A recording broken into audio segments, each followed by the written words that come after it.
As big companies try to make more and more money, they try to shift with the times.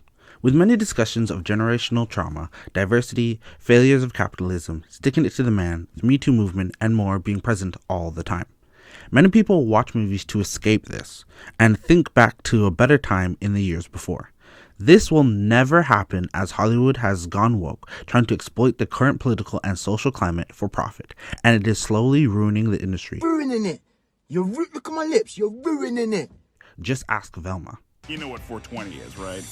Yeah. It's code for adults who still watch cartoons. The Menu, although a critical hit, is one of the biggest examples of this. Let me explain. Before we get into this video, remember to like and subscribe. This video is sponsored by my video on the Terminator franchise, where I explain the many problems with time travel in that series, and my solution that solves it, making all the films canon. Anyway, back to the video. So I'm gonna say it, Hollywood is out of touch. The Menu is a dark comedy thriller produced by Will Farrell, starring Ralph Fiennes, Anya Taylor-Joy, and Nicholas Hoult, who all act brilliantly and give a real believability to the movie. The movie is about a top chef who invites a group of very exclusive people to his island to engage in a dining experience like no other. As the night goes on, it is revealed that the chef has made a meticulous plan to kill all the guests, and himself, as they have ruined his joy for cooking in one way or another. My issues come down to how Ralph Fiennes' character, known as the chef, goes about his revenge. As he carries out his revenge, the characters around him make questionable decisions, resulting in us as the audience not knowing who to side with. It is clear that we are supposed to be siding with the chef, as it is mentioned how the people Chef Slowick is getting revenge on are rich tech bros that scam the system, a rich couple living in too much excess, food critiques exploiting the powerless, a washed up actor who pretended to be more than he is, and a selfish and obsessed food lover. There are legitimate issues that could be brought up with each of these characters, but woke Hollywood never likes to go deeper than surface level. This needed a miniseries as the characters were lacking. Throughout the movie, we find out bad things which each character has done socially or to the chef himself, and why we, the audience, shouldn't like them. How Chef Slowick got the dirt on these people, I have no idea. His spy network has got to be deeper than Hydra's. The rich tech bros, as I will call them, are Dave, Soren, and Bryce. The chef had information on how they had stolen funds to dodge taxes, which is evil and we should be against them, right? But the chef didn't like them because they worked for a man who controlled his business. That isn't a reason for murder, especially since no matter how shady it happened, Chef Slowick needed the investment from them to operate on this island. Next we have the rich couple, Richard and Anne Librand. Their daughter has died a little while ago, and it clearly has an effect on their relationship. The dirt the chef holds over them is that the business has used call girls, which the chef has a picture of. This could hurt his business and reputation. We later find out the call girl he uses is Margot. And, by the way, they do nothing with this connection. There's no tension from the wife about it. No secret revelation. It is brushed over fairly quickly as a quaint coincidence. The reason why the chef wants this couple dead is because he doesn't like that they always come to his very expensive dining experience, but never actually remember what they ate. They don't appreciate the food. This would have been a great time to further comment on how the rich and powerful get to experience the highest experiences with little regard to others. How with others starving, they don't appreciate their wealth. Again, though, we don't get any commentary on this. It's just Chef feels personally slighted because they treat his restaurant as a regular dining experience. This again is an overreaction by the chef because, well, they are rich enough. That is probably not the only restaurant like this they can and do go to. Definitely not a reason to invite them to this life-ending dining experience. Then we have the food critics Lillian Bloom and her editor Ted. Throughout the years, she has reviewed the chef's restaurants and often not given them the most favorable reviews, and leading to Chef's current mental state. I believe Chef did a great commentary at this section about outside pressures causing the loss of joy for one's art. He scathingly tears into Lillian for her vanity and lack of care for the people behind the food, showing the many closed restaurants she has left in her wake.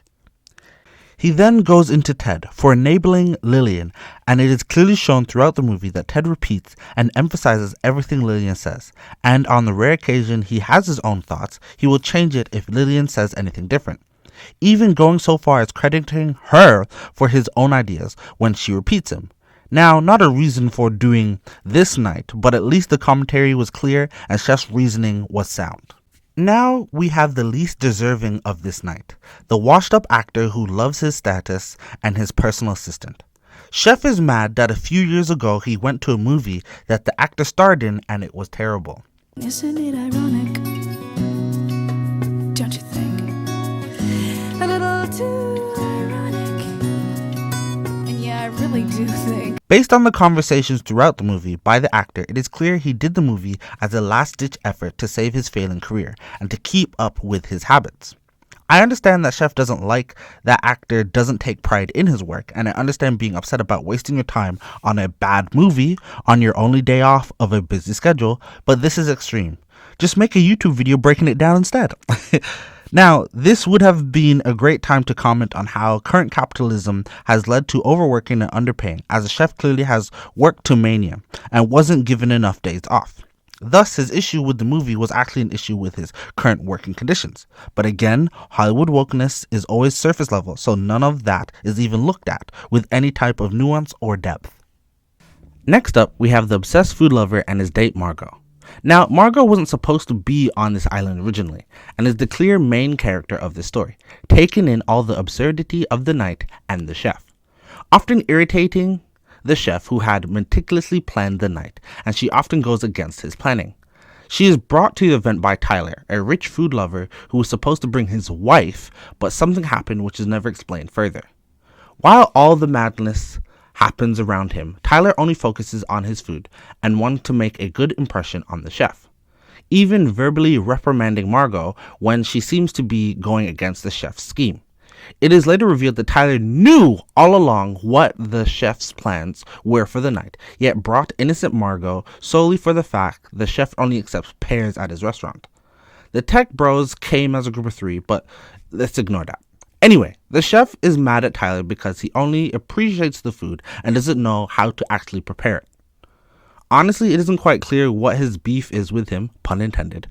I originally thought he was upset that Margot came instead of the wife, but the whole plan of the night was to off every guest, so the chef couldn't have known Margot was a last-minute change.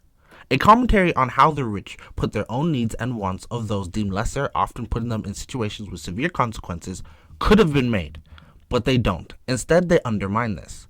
The chef wants Tyler to perish for being too much of a fanboy who can't do the art he enjoys so much. The chef isn't a good person himself. We find out he is the Harvey Weinstein of the cooking world, having tried to force himself upon his staff members and then proceeding to try and stop her from advancing in her career, for warding off his own advances. So he isn't all righteous himself, and honestly glad he dies too. But it doesn't excuse his behavior and doubles down on his extremism and hypocrisy. At least this is somewhat good, showing how men in power often use and abuse it and then silence their victims. The woman he tried it on with is currently a part of his staff and is the one who suggested this night to end with the deaths of all the guests. What? She needs therapy. And why would she still follow this man? Actually, why would any of the staff follow this man? Finally, the staff. Why would they follow this clearly crazy man? He has definitely lost the plot, yet they stick by him this whole time. First, his Me Too victim who only gets to stab him in the leg without the situation being truly rectified. A horrific life-altering event has happened to her, and he includes it in his dining experience as part of his vanity. He belittles his sous chef at the beginning of the night, who would have been the one to take over. He does it so much that he offs himself, and it turns out it is part of the experience. But the sous chef is really gone. It was part of the plan. And I didn't mention this earlier, but all the staff are all going to die too. They are willingly doing this. Now, this would be the perfect time to comment on power dynamics in the workplace and what overworking and a demanding boss can do to you, but they don't.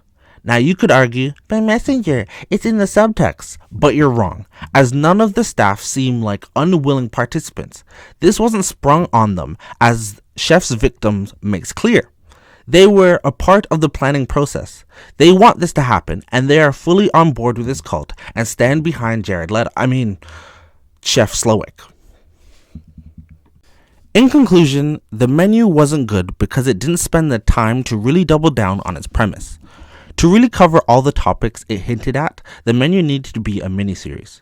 Woke Hollywood again watered down its message without really producing any real social commentary, leaving an unfulfilling mess that doesn't help find solutions. If you agree with me or have your own thoughts on this movie, put it down below. Remember to like and subscribe, and I will see you next time. By the way, my headcanon is that this is Voldemort's true origin story. Thanks for making it to the end of this video. I will see you soon. Bye.